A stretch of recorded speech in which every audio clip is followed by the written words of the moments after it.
अंग्रेजी में एक कहावत है, success is the best revenge. मतलब सफलता सबसे अच्छा बदला है। आज मैं टाटा ग्रुप के चेयरमैन रतन टाटा के जीवन के एक ऐसे पड़ाव के बारे में बात करने जा रहा हूं जिसमें उन्होंने अपनी सफलता से अपने अपमान का बदला लिया था।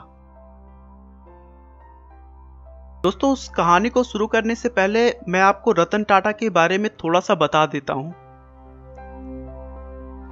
रतन टाटा का जन्म 28 दिसंबर 1932 को मुंबई में हुआ था।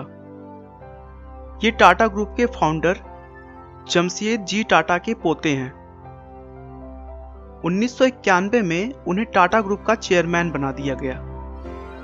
उसके बाद रतन टाटा के देखरेख में ही टाटा कंसल्टेंसी सर्विस की शुरुआत हुई। उसके बाद उन्होंने टाटा चाय, टाटा मोटर्स, टाटा स्टील जैसी कंपनियों को शिखर पर पहुंचाया। भारत सरकार ने रतन टाटा को 2 बार पद्म विभूषण द्वारा सम्मानित किया। ये सम्मान देश के तीसरे और दूसरे सर्वोच्च नागरिक का सम्मान है। टाटा का बिजनेस 100 देशों में फैला हुआ है और उनकी कंपनी में करीब 6.5 लाख लोग काम करते हैं। दोस्तों, सबसे बड़ी बात टाटा ग्रुप की यह है कि वो अपने फायदे का 66% चैरिटी में दान कर देते हैं।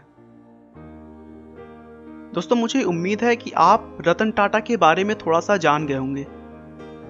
चलिए अब बात करते हैं उस घटना के बारे में जिसमें रतन टाटा ने अपने अपमान का करारा जवाब अपने सफलता से दिया था। बात उस समय की है जब टाटा ग्रुप ने 1998 में टाटा इंडिका कार बाजार में निकाली थी। रतन टाटा का यह ड्रीम प्रोजेक्ट था। इसके लिए उन्होंने बहुत मेहनत की थी, लेकिन इंडिका कार को मार्केट में रिस्पांस अच्छा नहीं मिला, जिसके कारण कुछ सालों बाद टाटा मोटर्स घाटे में जाने लगी थी। टाटा मोटर्स के साझेदारों ने रतन टाटा को कार व्यापार में हुए नुकसान की पूर्ति के लिए कंपनी को बेचने का सुझाव दिया और न चाहते हुए भी रतन टाटा को अपने दिल पर पत्थर रखकर यह काम करना पड़ रहा था। वे टाटा मोटर्स के साझेदारों के साथ अपनी कंपनी बेचने का प्रस्ताव फोर्ड कंपनी के पास ले गए, जिसका हेडक्वार्टर अमेरिका में है। फोर्ड कंपनी के साथ रतन टाटा और उनके पार्टनर्स की मीटिंग करीब 3 घंटे तक चली। फोर्ड के चेयरमैन बिल फोर्ड ने रतन टाटा के साथ बहुत बदसलूकी सा व्यवहार किया और बातों ही बातों में यह कह दिया कि जब तुम्हें इस बिजनेस के बारे में कोई जानकारी नहीं है तो फिर तुमने इस कार को लॉन्च करने में इतना पैसा क्यों लगाया। हम तुम्हारी कंपनी को खरीदकर बस तुम पर एहसान कर रहे हैं।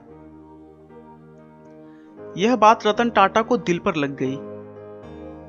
वह रातों रात अपने पार्टनर्स के साथ उस डील को छोड़कर वापस चले आए। बिल फोर्ड की उन बातों को रतन टाटा भुला नहीं पा रहे थे। वह उनके दिमाग में बार बार आ जा रही थी। उसके बाद रतन टाटा ने अपनी कंपनी किसी को भी ना बेचने का निर्णय किया।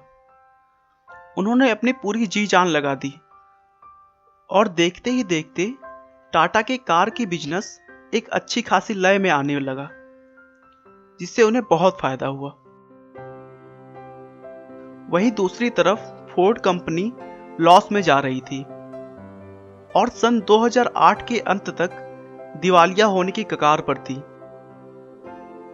उस समय रतन टाटा ने फोर्ड कंपनी के सामने उनकी लग्जरी कार जगुआर और लैंड रोवर के खरीदने का प्रस्ताव रखा और बदले में फोर्ड को अच्छा खासा दाम देने के लिए कहा। चूंकि बिल फोर्ड पहले से ही जगुआर और लैंड रोवर की वजह से घाटा झेल रहे थे, उन्होंने यह प्रस्ताव खुशी खुशी स्वीकार कर लिया। बिल फोर्ड बिल्कुल उसी तरह अपने साझेदारों के साथ टाटा समूह के मुख्यालय पर पहुंचे जैसे कभी रतन टाटा बिल फोर्ड से मिलने उनके मुख्यालय गए थे। मीटिंग में यह तय हुआ कि जगुआर और लैंड रोवर ब्रांड 9300 करोड़ में टाटा समूह के अधीन होगा।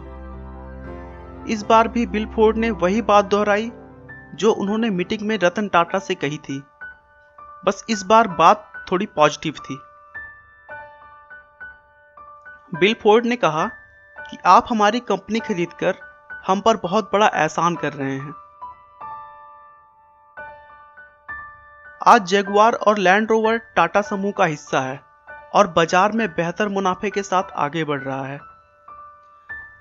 रतन टाटा अगर चाहते तो बिल फोर्ड को उसी मीटिंग में ही करारा जवाब दे सकते थे, लेकिन रतन टाटा अपने सफलता के नशे में चूर नहीं थे। यही वो गुण है जो एक सफल और एक महान इंसान के बीच का अंतर दर्शाता है। जब व्यक्ति अपमानित होता है तो उसका परिणाम क्रोध होता है, लेकिन महान लोग अपने क्रोध का उपयोग अपने लक्ष्य को प्राप्त करने के लिए करते हैं। आपका बहुमूल्य समय देने के लिए बहुत बहुत धन्यवाद। इस वीडियो को लाइक करके आप हमारा मनोबल बढ़ा सकते हैं। मैं हर रोज एक नई इंस्पिरेशनल और मोटिवेशनल वीडियो के साथ आता हूं।